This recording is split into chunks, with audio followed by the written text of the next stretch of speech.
बिस्मिल्लाहिर्रहमानिर्रहीम अस्सलाम वालेकुम। जो आज इंसानियत ने मनाजिर तकलीफ़ और दुख भरे मस्जिद नबी से देखे हैं, हर कोई तकलीफ़ में था। ये तारीख़ का बहुत ही तकलीफ़ दे वक्त मुसलमानों के लिए है कि जब मस्जिद नबी और मस्जिद हरम के अंदर जुमा की नमाज़ पढ़ने नहीं दी गई।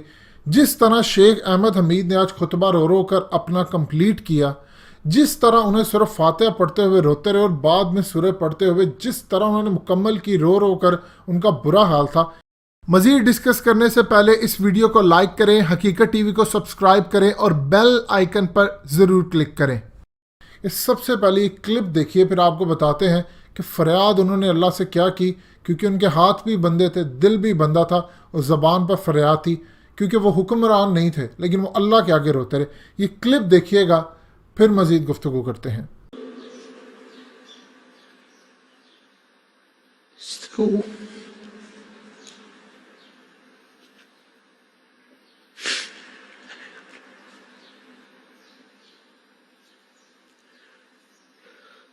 अल्लाहु अकबर, अल्लाहु अकबर।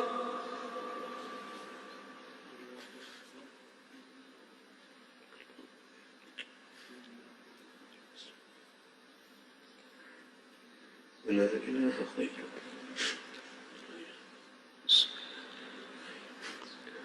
अल्हम्दुलिल्लाहि रब्बिल आलमीन, अर्रहमानिर रहीम, मालिकि यौमिद्दीन,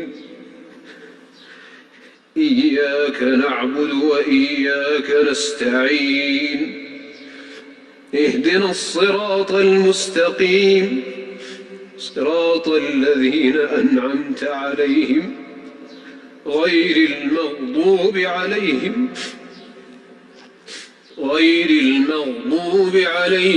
ولا الضالين،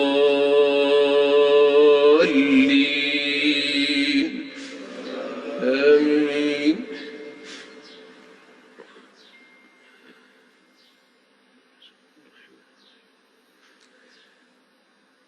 سبح اسم ربك الأعلى الذي خلق فسوى والذي قدر فهدى والذي أخرج المرعى فجعله غثاء أحوى سنقرئك فلا تنسى إلا ما شاء الله إنه يعلم الجهر وما يخفى ونيسرك لليسرى فذكر إن نفعت الذكرى سيذكر من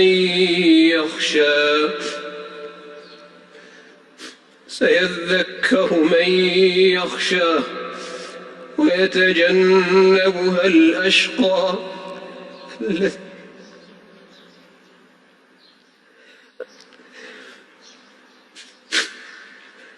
الذي يصلى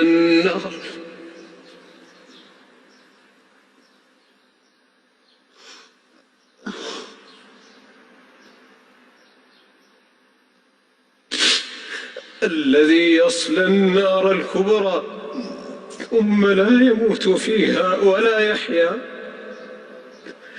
قد أفلح من تزكى وذكر اسم ربه فصلى بل تؤثرون الحياة الدنيا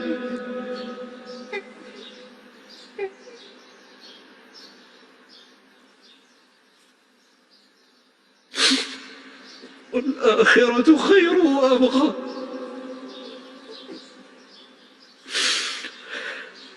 إن هذا لفي الصحف الأولى صحف إبراهيم وموسى।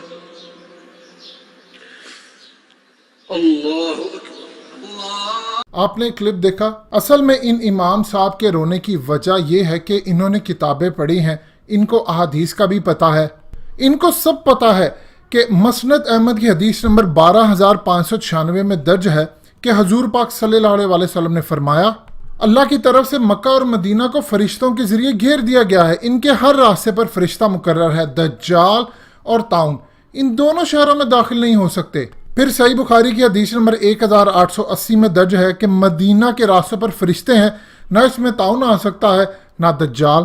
اب آپ بتائیں، جب آپ کے پاس کلیئرلی حدیث موجود ہو، ایک نہیں کئی حدیثیں ہیں جس کے اندر آپ کو پتہ چلے کہ اس طرح کی کوئی بیماری یا اس طرح کی کوئی وبا کچھ بھی یہاں نہیں آ سکتی، تو آپ کے ہاتھ بندھے ہوں گے، لیکن آپ کیا کر سکتے ہیں؟ اوپر حکمرانوں کی طرف سے جو آرڈر ہوگا وہی کرنا پڑے گا۔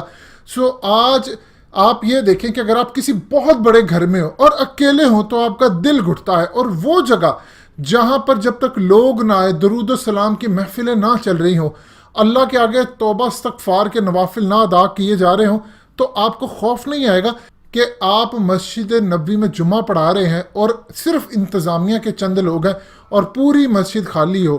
سوچیے آپ پر کیا بیتے گی۔ تو آپ کی دل سے فریاد نکلے گی کہ اللہ جو میں نہیں کہہ سکتا وہ تو سن لے۔ وہ آج امام صاحب کی آواز میں دنیا نے دیکھا، اور یہ بڑے تکلیف دہ مناظر ہیں، اور یقین کیجئے توبہ استغفار کے مناظر ہیں۔